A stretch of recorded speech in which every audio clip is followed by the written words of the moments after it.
tactical nuclear attack submarine, state media said on Friday.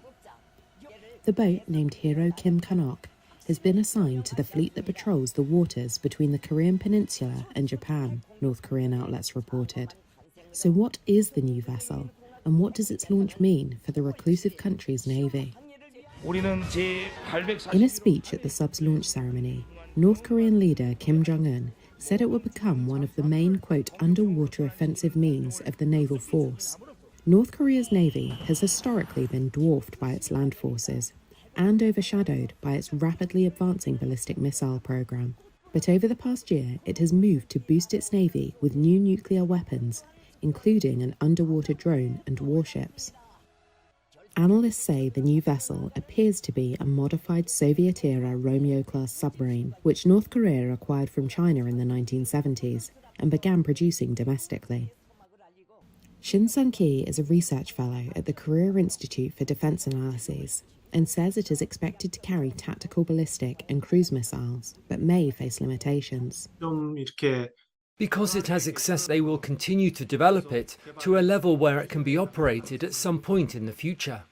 Such weapons won't add much value to land-based nuclear forces, added former US government weapons expert Van Diepen, who works with Washington-based 38 North. That's because the aging submarine at the core of the design is relatively slow and noisy, with a limited range.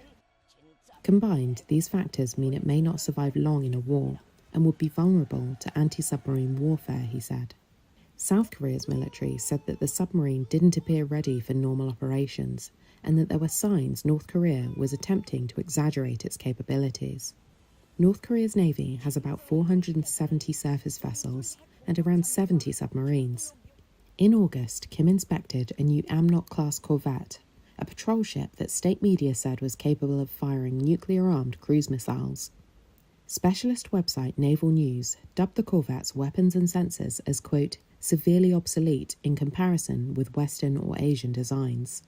But it maintained that the ship was a major step forward for North Korea, with potentially game-changing nuclear cruise missile capability.